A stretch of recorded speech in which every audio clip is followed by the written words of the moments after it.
wabarakatuh. Waalaikumsalam warahmatullahi wabarakatuh. Saya Nurlina Agustin, calon guru penggerak angkatan 9 Kabupaten Pandeglang. Kali ini saya akan mewawancarai kepala sekolah saya sendiri, Ibu Haji Neng Suhartini. Beliau adalah kepala sekolah dari SDN Banyu Mekar 1. Baik Ibu, Assalamualaikum warahmatullahi wabarakatuh Ibu. Waalaikumsalam warahmatullahi wabarakatuh. Gimana Ibu kabarnya, sehat? Alhamdulillah. Nah, baik Ibu, sebelumnya saya ucapkan terima kasih sudah meluangkan waktunya Bu ya, untuk bersedia berdiskusi terkait dengan tugas saya sebagai calon guru penggerak, yaitu demonstrasi kontekstual modul 3.1. Baik Ibu, di sini kita akan berdiskusi tentang kasus-kasus yang ada di sekolah Bu ya. Di sini baik, bagaimana ya Ibu sebagai kepala sekolah mengidentifikasi kasus-kasus yang merupakan dilema etika atau bujukan moral? Mungkin ada satu kasus atau dua kasus yang membuat Ibu dilema atau perasaan dilema, bagaimana ya? Mungkin ada yang seperti itu. Ada sih, pernah di sekolah ini ada kasus yang mungkin sekarang udah ini sama Lina. Jadi ada anak yang ke sekolah dari kelas 1 sampai kelas 4, kelas 3 ya, kelas 4 harus didampingi oleh orang tuanya tersebut. Jadi mulai dari masuk sampai belajar sampai selesai sekolah, orang tua harus duduk di kelas. Itu yang merupakan dilema bagi salah satu kepala sekolah, karena memang anak tersebut tidak bisa dibujuk. Kalaupun saya bujuk secara halus tidak mau, apalagi secara kasar. Makanya untuk kasus seperti itu saya ikuti dulu apa kemauan anak-anaknya, dan saya juga berbicara dengan orang tuanya yang kadang-kadang orang tuanya merasa jengkel karena memang dia akhirnya harus bersekolah mengikuti anaknya dari pagi sampai siang gitu. Itu kasus yang merupakan menurut saya, karena emang itu kasus pertama kali anak-anak sampai kelas 4 harus tetap didampingi. Tapi emang latar belakangnya kali itu dia itu anak tunggal, jadi anak kesayangan orang tua. Makanya mungkin kebiasaan di rumah yang selalu sayang orang tua harus tetap dijaga di sekolah. Kemudian selama ini bagaimana Ibu ya sebagai kepala sekolah menjalankan pengambilan keputusan, terutama untuk kasus-kasus yang Ibu tadi ya, yang dilema yang tadi itu seperti apa? Baik. Kalau untuk menghadapi kasus itu, saya bermusyawarah dengan guru-guru, saya mencari bagaimana solusinya. Tapi yang pertama saya tekankan dulu kepada wali kelasnya. Jadi saya memberikan saran kepada wali kelas untuk berupaya bagaimana caranya, bagaimana solusinya supaya anak tersebut mau belajar ditinggalkan oleh orang tuanya. Jadi orang tua itu tidak perlu duduk di kelas sampai belajar pelajaran terakhir. Alhamdulillah dengan pendekatan orang tua, saya juga ikut membantu wali kelas yang memberikan arahan sedikit demi sedikit anak tersebut mau ditinggal oleh orang tuanya, walaupun orang tuanya menunggu di luar kelas atau di warung. Jadi tidak boleh ditinggal, itu sudah merupakan kemajuan juga. Jadi setiap apapun masalahnya saya selalu masalahkan. Saya selalu mencari solusinya bersama-sama. Baik, kemudian langkah-langkah atau prosedur Bu ya, maksudnya langkah-langkahnya seperti apa, prosedurnya seperti apa yang biasa yang selama ini Ibu lakukan dalam kasus tersebut? Jadi setiap kasus yang di sekolah emang kasusnya bukan itu saja untuk kasus anak itu. Ada juga anak yang berkebutuhan khusus, itu juga merupakan dilema untuk saya. Saya sudah mengajukan beberapa kali untuk mengadakan di sekolah sekolah inklusif, tapi belum ada Jadi dari pihak yang mengadakan itu belum ada di kita itu untuk mengajukan sekolah inklusif. Tapi jadi selain anak yang tadi selalu ingin didampingi orang tua, ada juga anak yang membutuhkan perhatian khusus, yaitu yang berkebutuhan khusus. Jadi prosedurnya, karena emang saya sudah mengajukan anak tersebut, ini untuk kasus yang berkebutuhan khusus dulu ya. Jadi untuk yang kedua saya sudah mengajukan, bahkan saya pernah memanggil sekolah yang di SLB untuk kesini untuk bagaimana caranya kami dalam mendidik anak tersebut. Karena kebanyakan anak yang mandiri adalah anak yang normal. hanya itu ada beberapa saja yang seperti itu.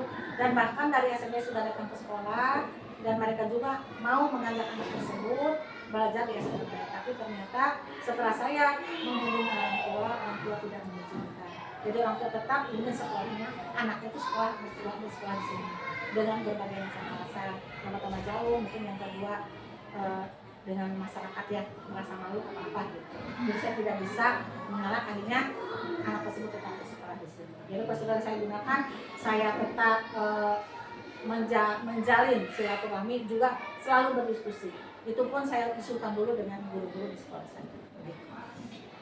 Kemudian hal-hal apa saja yang selama ini Ibu anggap efektif dalam pengambilan keputusan pada kasus-kasus dilema tersebut? Yang paling efektif mungkin itu yang setelah saya duduk bersama dengan guru-guru, saya ngobrol bareng apa saja yang harus kita lakukan, dan setelah guru-guru memberikan saran, kami saling berdiskusi. Akhirnya keputusan yang paling baik adalah mengikuti apa saja, mengikuti dulu apa yang anak itu inginkan dan apa yang orang tua tersebut inginkan. Kita tidak bisa memaksakan mereka. Jadi apa yang terbaik daripada anak tersebut tidak bersekolah, hanya kita putuskan untuk mengikuti apa yang mereka inginkan. Kemudian Bu ya, hal-hal apa saja yang selama ini merupakan menjadi tantangan atau dalam pengambilan keputusan pada kasus-kasus tersebut? Yang menjadi tantangan kadang-kadang kan apa yang kita inginkan tidak sama dengan yang mereka harapkan. Jadi kita tantangannya harus bisa menyamakan persepsi. Bagaimana caranya, apa yang kita harapkan, apa yang kita inginkan untuk memajukan anak tersebut, kadang-kadang tidak sesuai dengan apa yang mereka inginkan. Itu jadi kita harus, yang paling sulit itu menyamakan persepsi. Tapi dengan pelan-pelan, dengan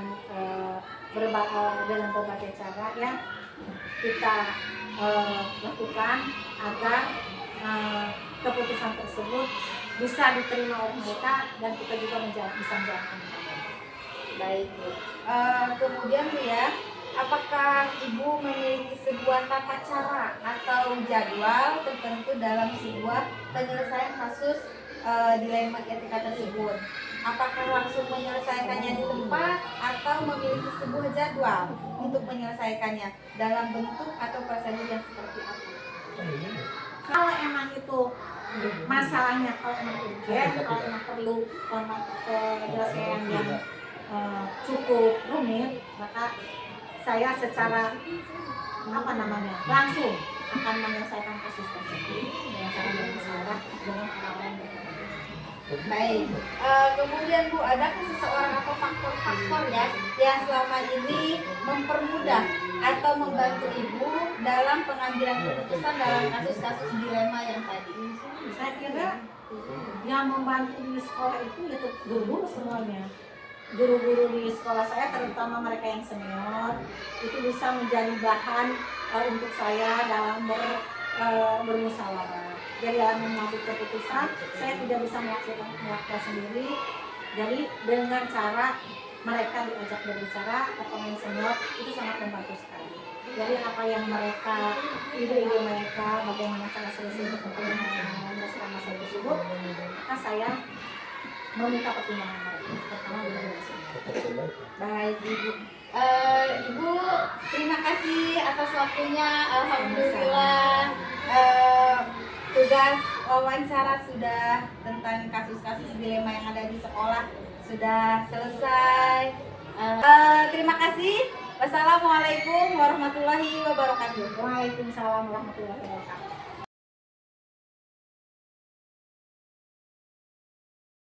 Assalamualaikum warahmatullahi wabarakatuh. Perkenalkan, nama saya Nurina Agustin, CDP Angkatan 9, Kabupaten Pandeglang. Kali ini saya sudah bersama Bapak Supriyatna. Beliau adalah kepala sekolah dari SDN Labuan 3. Baik Bapak, assalamualaikum. Bagaimana kabarnya Bapak? Alhamdulillah. Bapak, di sini saya akan mewawancarai atau berdiskusi dengan Bapak mengenai dengan tugas saya, yaitu demonstrasi kontekstual modul 3.1 yang dimana di sini akan berdiskusi tentang pengalaman atau mengenai ya Pak ya kasus-kasus yang sudah Bapak temui tentang kasus-kasus dilema yang membuat Bapak dilema banget gitu tentang kasus ini. Baik Bapak, di sini saya sudah ada 8 pertanyaan Pak ya, 8 pertanyaan tentang kasus-kasus dilema yang Bapak sudah lalui. Baik Bapak, di sini tentang dilema kasus dilema etika Pak ya.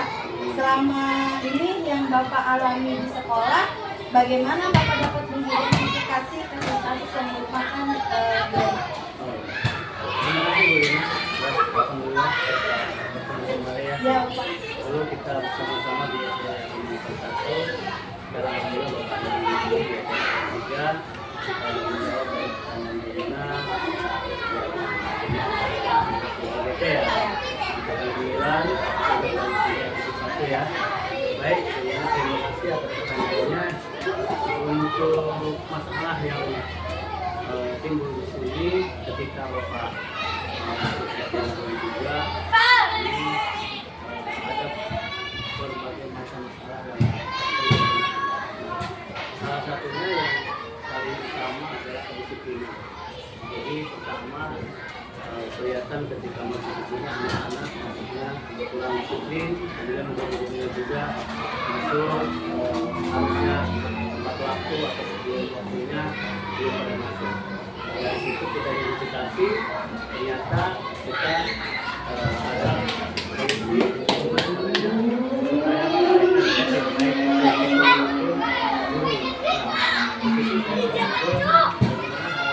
kita adakan tiket dulu.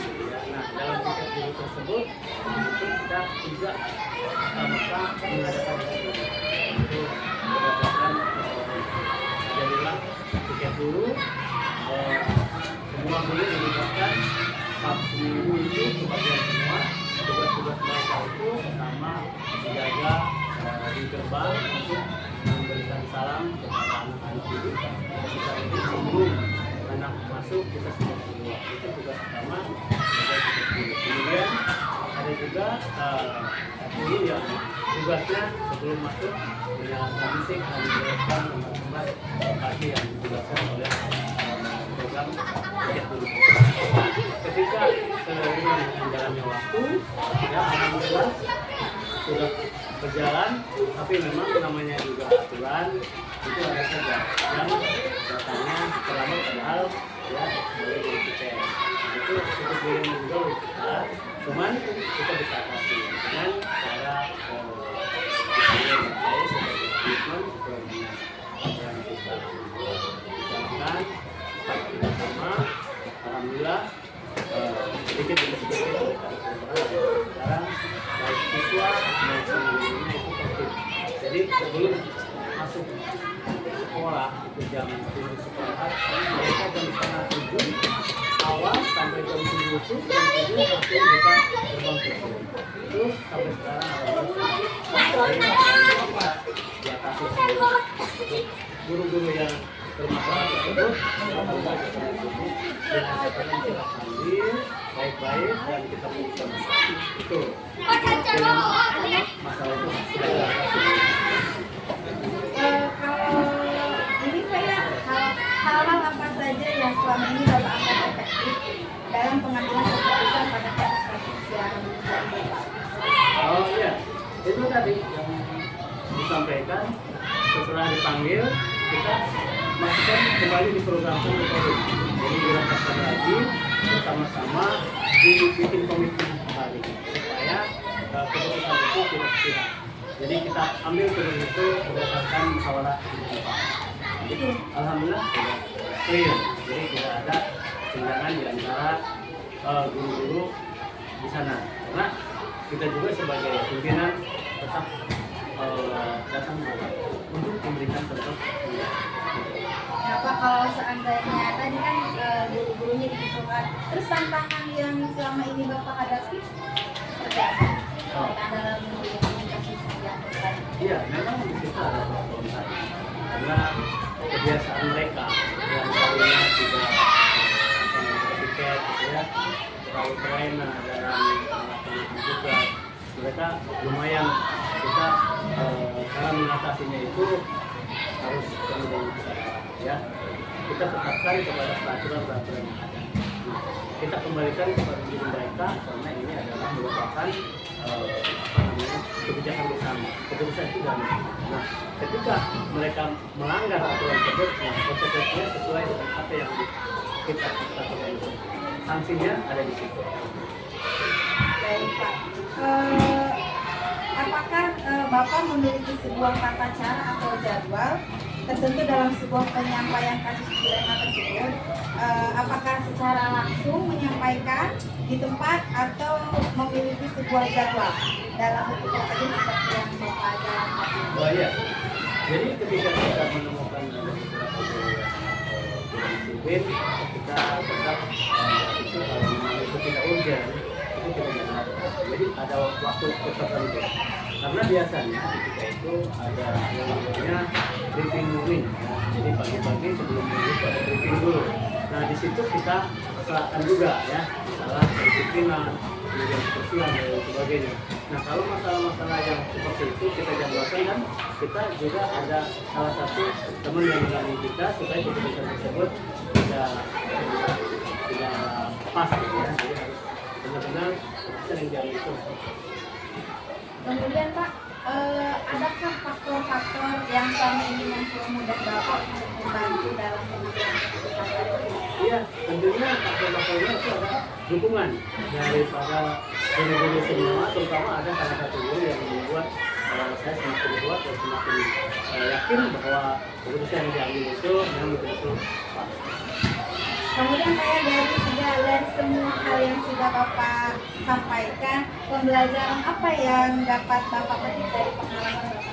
Oh iya, alhamdulillah setelah melakukan kegiatan tersebut ada kebanggaan tersendiri ya. Jadi ada kepuasan dan apa yang kita putuskan itu betul-betul tepat. Jadi sehingga teman-teman guru yang tadinya kurang disiplin menjadi disiplin. Tempatnya tadinya ini kumuh menjadi bersih. Sekarang bisa dilihat oleh teman-teman guru dan hasilnya cukup signifikan. Siap. Terima kasih Bapak atas waktunya. Alhamdulillah dari ke-8 pertanyaan tersebut sudah terjawab sama Bapak. Terima kasih atas waktunya. Mohon maaf bila mengganggu masyarakat yang ada. Baik, terima kasih Bu Dina ya. Saya ucapkan semoga sukses. Terima kasih Bapak ya. Terima kasih Bapak. Assalamualaikum.